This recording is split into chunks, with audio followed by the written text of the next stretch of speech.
Hola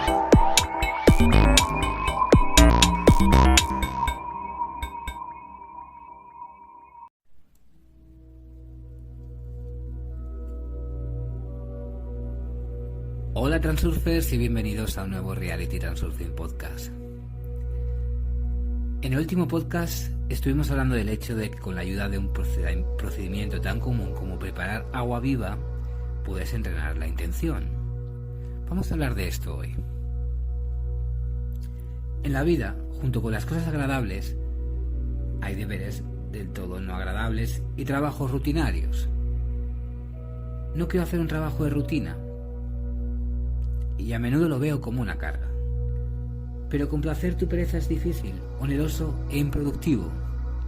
Esto no lo hace más fácil, porque comprendes que de todos modos no sirve de nada y te cansas aún más de la inacción. La pregunta es, ¿cómo lidiar con la pereza? Es imposible superarla. Después de todo, si haces un trabajo de rutina a través de lo que no puedes hacer, la pereza no desaparecerá. El deber como es, lo seguirá estando. No importa a quién le debas, a ti mismo o a otra persona. Solo hay un remedio contra la pereza. Pon tu alma en lo que te da pereza. Realiza el trabajo de rutina lo mejor que puedas, con total dedicación. Pero no te abrumes a ti mismo, sino desde el corazón. Tal vez hasta cierto punto te engañes a ti mismo y finjas. Convertir el deber en deber y la pasión en pasión. Hazlo conscientemente e intencionalmente. En este caso, la pereza realmente desaparecerá. Puedes verificar y asegurarte si aún no estás familiarizado con este secreto. Y trataré de explicar por qué sucede esto. El estado de pereza o inacción es estancamiento energético. Es un atasco, un bloqueo. Sin movimiento, sin energía. Sin energía, sin ganas de hacer nada. Un círculo vicioso. Cuando comienzas a moverte, aparece una corriente y el motor arranca, al menos a bajas revoluciones. La energía alimenta la intención genera movimiento, y así sucesivamente a través del circuito de retroalimentación. Sin embargo, esto no es suficiente. Si el trabajo se ve como un deber, la intención no es suficiente. Y la pereza no irá a ninguna parte, y el trabajo no será una alegría, y el resultado es malo. Pero si comienzas a hacer algo, incluso lo más común, de manera consciente y diligente, de la nada aparece energía adicional. Y esto no requiere ningún esfuerzo especial. Después de todo, solo hay dos opciones: hacer el trabajo descuidadamente o hacerlo de buena fe, pero en el primer caso la energía se gasta principalmente en superar la pereza y en el segundo la energía viene por sí sola. ¿De dónde viene? Hay una fuente de alimentación externa conectada, la intención externa, en otras palabras. Esto es exactamente el poder del que hablaron los Jedi en la saga de Star Wars. Pero no son los únicos, por supuesto.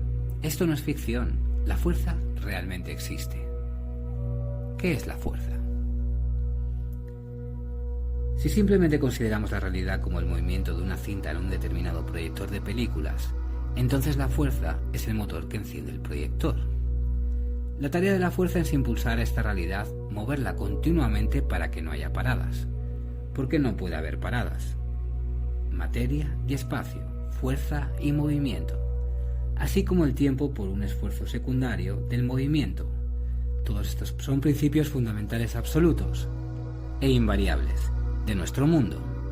Nunca aparecieron ni desaparecieron, pero siempre existieron. Cada individuo tiene su propia película, una capa de su mundo. Una persona con sus pensamientos y acciones de una forma u otra gira esta cinta en su proyector.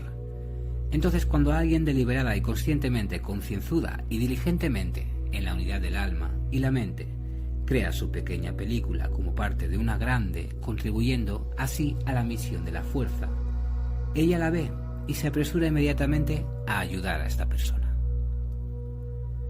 Ella hace esto no por alguna razón, y no por alguna razón, solo eso es una propiedad de la fuerza, un impulso interno que conlleva a una respuesta externa. No es de extrañar que los antiguos magos, así como los maestros de artes marciales, obligaran a sus estudiantes a realizar trabajos de rutina que no tenían nada que ver con la práctica. Puedes barrer las calles de forma mecánica y sin pensar, o puedes convertir esta actividad en una acción mágica. Así que, bárrelo hasta que algo se aclare en tu cabeza, hasta que comprendas lo que estás haciendo y cómo lo estás haciendo. Para ilustrar cómo funciona esto, aquí hay algunos ejemplos de mi experiencia. Uno de los principales cursos que nos enseñaron en la Facultad de Física fue la historia de PCUs. Para los que no sabían, incluso lo olvidaban, el PCUs es el Partido Comunista de la Unión Soviética. Y no solo leerlo, sino a fondo 3 semestres. Ahora la historia del partido probablemente hasta podía despertar mi curiosidad, pero en esos años el tema no encajaba en el circuito o en el círculo de mis intereses.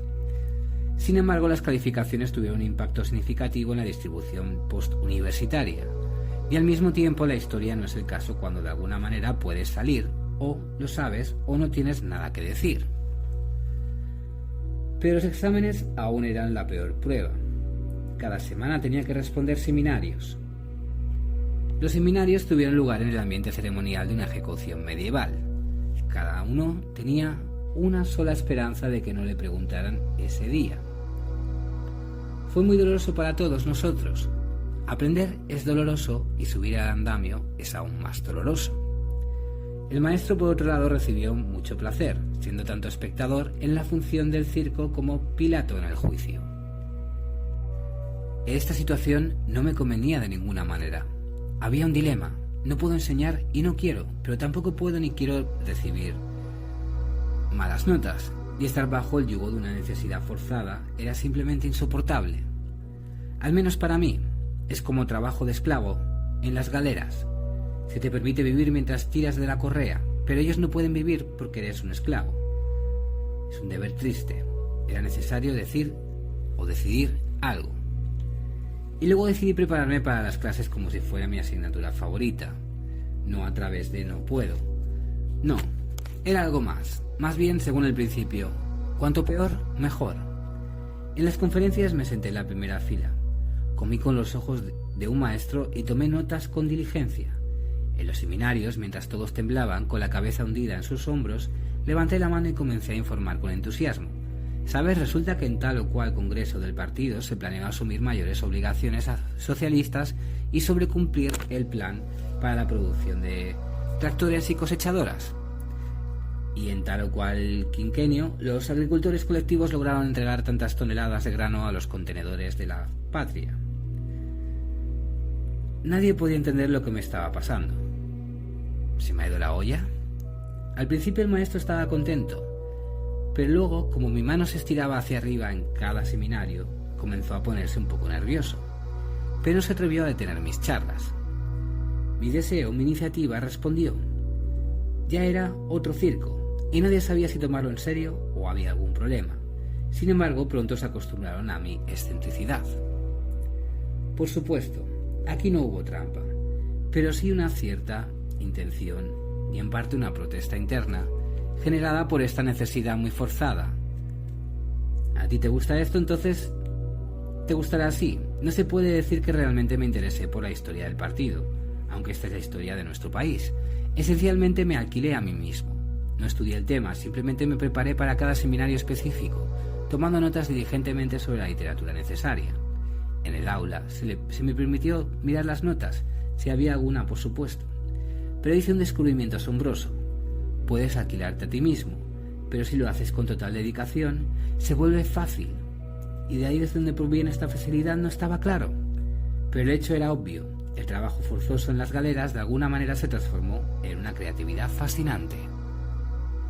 Ya no eres tú quien está obligado, sino tú mismo expresas tu libre albedrío, y el trabajo ya no es una carga y la libertad está contigo. Esto es maravilloso. Esto pasó de una sesión a otra. La única diferencia es que durante la sesión no hice nada en absoluto. Es decir, todo lo contrario. No porque no estuviera listo. Al contrario, en realidad no sabía nada sobre el tema.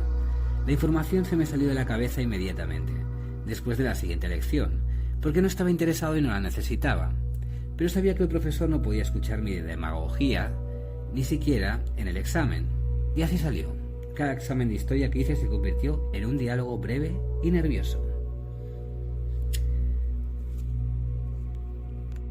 Otro episodio similar de la vida militar.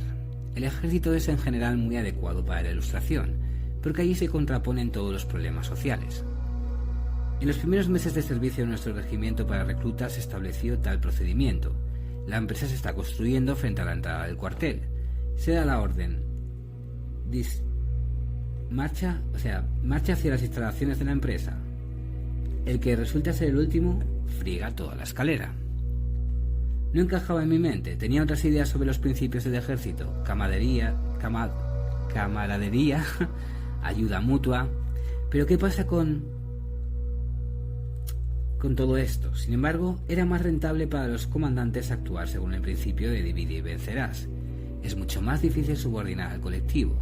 Y un principio más, para que la voluntad del recluta volviera a ser plástica como arcilla blanda, era necesario complicar la vida al máximo.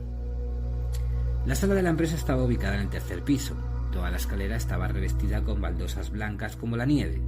Traté de imaginar en qué se convertiría la escalera después de que una manada loca de 40 pares de botas negras pasara por ella. Y eso sucedió más de una vez, y no dos, sino muchas veces al día de ida y vuelta. Y en cada caso el último es la cabra. En general la idea es clara. Todas las mismas galeras. Un sentimiento familiar de protesta interior se despertó en mí. Y decidí desafiarme a ser el último en todo momento. Hice mi trabajo con toda diligencia y más aún con gusto. Jabón de lavar, cepillo, trapo, balde y un poco de masoquismo. Pero solo un poco. Resultó que cuanto peor es, mejor. Fue fácil para mí y no era libre. Los oficiales y sargentos mirándome estaban extremadamente molestos. No debería rendirme nunca, pero para mí estaba claro que, en lugar de sufrir, parecería estar experimentando placer. El mecanismo depurado ya no funcionaba. ¿Qué podías hacer conmigo? Tuve que establecer un nuevo orden.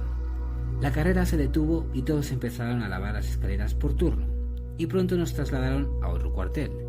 No me di cuenta de lo que había hecho entonces, pero pensé, vaya, el sistema puede ser pirateado.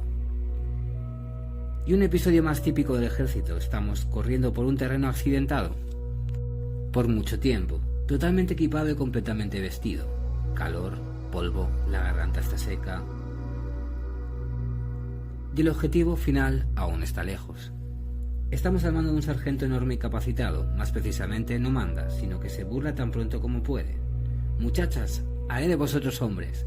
Se ve claramente que haciéndonos realmente se gusta a sí mismo y triunfa. Sin embargo, él mismo corre ligero y con zapatillas. Yo también me estoy muriendo, como todos los demás. Pensamientos solo sobre una cosa. Esta tortura terminará lo antes posible, pero al mismo tiempo es una pena. Aquí, maldita sea, se redujo a esto. Algún sargento tiene que convertirme en un hombre. Si es así, mi negocio va mal. Recuerdo como allí entre los samuráis vive como si ya hubieras muerto. También recuerdo cómo entrenaron. Corren hasta el agotamiento, luego empujan hacia arriba 300 veces, corriendo de nuevo. Flexiones de nuevo, están corriendo de nuevo y paran, ya no pueden, mas simplemente no es posible. Bueno, dice Sensei, ¿es suficiente por ahora? ¿O no? ¿No somos guerreros? ¡Banzai!, gritan todos, y hacen flexiones 300 veces más y corren de nuevo. Pero no puedo, la fuerza se ha ido. Tienen algo, son samuráis y ya han muerto. Y ahora me estoy muriendo como un perro. Pero este sargento... Y luego la ira se apoderó de mí. Está bien, creo que estoy muerto. Y ahora, a correr, hagámoslo. En ese momento sentí como si una fuerza me agarrara y me llevara. Volví a captar la sensación cuando se volvió fácil. Después de un rato, miré hacia atrás. El sargento, ya muy preocupado, intentó en vano alcanzarme. Pero la fuerza que estaba con él hace un minuto, ahora se había pasado completamente a mi lado. Más tarde, por supuesto, se puso furioso, aunque trató de fingir que no había pasado nada. Y el último ejemplo, ya de la historia, en la Edad Media, los cosacos de Zaporozhye poseían asombrosas prácticas mágicas. Cuando el cosaco fue capturado por los enemigos, intentaron quebrantar su voluntad bajo tortura y luego le cortaron la cabeza. Pero en este caso dijo: ¿por qué me cortas la cabeza? Me pones en una estaca y le quitas la piel a los vivos y luego ya veremos. Y cuando le hicieron esto, su espíritu pasó al cuerpo del enemigo. Por supuesto, no es necesario en absoluto atraer la fuerza hacia uno mismo de formas tan brutales. Sí, y las situaciones críticas en la vida son raras. La fuerza se puede capturar en la vida cotidiana. En general, la cuestión es que si estás en una situación de necesidad forzada, cuando te obligan o tú mismo te estás obligando a realizar algunos deberes, trata de convertir toda esta presión externa en tu intención más íntima. Imagina que estás caminando penosamente en una columna de esclavos, estás siendo llevado a trabajos forzados y ahora te despiertas sobresaltado y molestas al conductor. Devuélveme el látigo, me estás conduciendo mal. Transforma la situación de me veo obligado en tu libre expresión de voluntad. Lo hago yo mismo. Los niños hacen esto con bastante frecuencia. Sienten la presencia de la fuerza. Cuando comienzas a hacer girar el motor de tu realidad con entusiasmo, la fuerza atrae la atención hacia ti y se une a ti. Si el trabajo debe realizarse en cualquier caso, no tienes más remedio que hacerlo de la manera deliberada y consciente y de la mejor manera posible, con el alma. Cuando se hace un esfuerzo, la duda se conecta automáticamente. El alma se conecta, la fuerza se une y desaparecen las dudas. Cualquier trabajo es más fácil de hacer de buena fe que descuidadamente. Y quien no sabe esto está atormentado, luchando con la necesidad compulsiva y la pereza invencible. Si usamos la ley de la fuerza de atracción, entonces podemos despedirnos de la rutina y la pereza. Incluso las acciones más sencillas, como preparar agua viva, adquieren fuerza y ligereza si se realizan de la forma consciente, intencionada y con alma. Entonces no serán solo movimientos mecánicos, sino una práctica mágica con la participación de la fuerza. Cuando esta práctica se convierta en un hábito, la fuerza siempre estará contigo. Y si la fuerza está contigo, puedes crear obras maestras. Muy bien, pues hasta aquí el podcast de hoy. Para consultas y sesiones privadas de Transurfing solo tienes que enviar un correo electrónico a realitytransurfingpodcast@gmail.com. Patreon, si te interesa unirte y suscribirte a mi página de Patreon, solo tienes que ir a www.patreon.com o descargarte la aplicación y buscarme allí. Pues muchas gracias por escucharme una vez más y nos vemos en el siguiente podcast.